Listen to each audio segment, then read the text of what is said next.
મારું ગામ ગઢી, તાલુકો પ્રાંતિજ, જિલ્લો સાબરકાંઠાનો વતની છું. મારું નામ હેમંત કુમાર અમૃતલાલ પંડ્યા છે.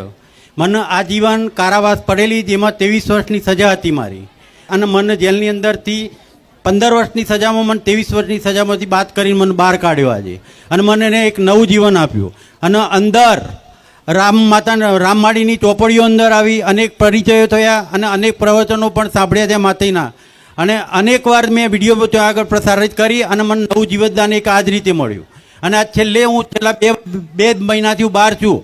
પોલીસ પણ મારા પાછળ ઘણીવાર પૂછવા કે તમે સજામાંથી મુક્ત થઈ ગયા, કઈ રીતે થયા, શું થયું, એની માહિતી રોજે રોજ એ લોકો મારી જોડે માગવા માટે પણ આવું છું. અને છેલ્લી મારી 2 મહિનાની સજા બાકી હતી, રાજસ્થાન પોલીસ પણ લઈ ગયેલી. અને રાજસ્થાન પોલીસમાં માળી માતાને મેં અનેકવાર કગર્યો, માં છું તે ત્યાંથી જેલર પોતે મને ઘરે મૂકવા આવેલો રાજસમંદથી, રાજસ્થાન જેલમાંથી. અને આજ માને મને આખું નવું જીવનદાન આપ્યું કે જે 23 વર્ષની સજા હતી એમાં મને કોઈ જીવવાની આશા નથી. મારો ઘર પરિવાર, ખેતી, ઘર બાર બધું વિછડી ગયેલું હતું. આમ છતાં બ્રાહ્મણ છતાં મને એક નવી જિંદગી આપી કે જે ખૂંખાર મેળીના હું જિંદગીભર મારે ચામડીના અંતર આત્માથી એ કરું, છતાં મારા માટે એ છે. અને જેલની અંદરથી મેં અરજીઓ અનેકવાર કરી, અનેકવાર પત્રો લખ્યા. જે હાઈકોર્ટ માનતો હતો જે મેરડી માતાનો, અને હાઈકોર્ટની અંદર જે સ્વીકારીને પણ મેરડી માતાએ મારી અરજી સ્વીકાર કરી અને મને એક નવું જીવનદાન મારી મેરડી માતાએ આપ્યું છે. કઈ જેલમાં હતા તમે? અમદાવાદ સેન્ટ્રલ જેલની અંદર હતો. આ રામ નામની ચોપડીઓ અંદર આવી, ખૂંખાર મેરડી માની. બરોબર, એટલે ત્યાં જેલમાં, જેલની અંદર.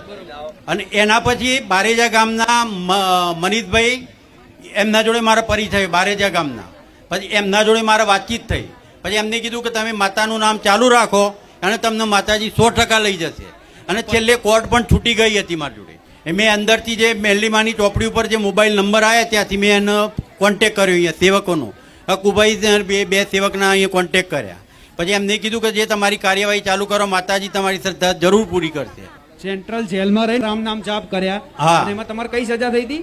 આજીવન કેદની સજા હતી. આજીવન કેદની સજા, એટલે એમાં છૂટવાના કોઈ ચાન્સ જ નતા મારા. બરોબર, પણ તો બી અત્યારે તમે છૂટી ગયા. કાયમ માટે મને નવું જીવનદાન આપ્યું છે માતા. બરોબર, ને એમાં રામ નામની બુક તમે લખતા જ રહ્યા? હા, લખતો હતો. એમાં ઘણી લખી મેં. રામની જેલ અહીંયાથી અમારે આ અનેક વાર ત્યાં મોકલવામાં આવી હતી, અમદાવાદ સેન્ટ્રલ બારેજા ધામથી સેન્ટ્રલ જેલમાં મોકલવામાં આવે છે. હા, બારેજા ગામથી લખવા માટે. અને ત્યાં પાકા ગામના કેદી ને કાચા ગામના કેદી આજે પણ લખ્યું છે એ લોકો. કેટલા કેદીઓ ત્યાં, કેટલી રોજ દર વખત બુકો જાય છે ત્યાં? ત્યાં આગળ 3 થી 4 હજાર બુકો ઉપર આવે છે અમારે. આ રામ નામની બુકની સેવા મારા દુનિયાને બતાવું નથી, પણ છતાંય આજે એ આયા છે એટલે હું કહીશ કે આ રામ નામની બુકની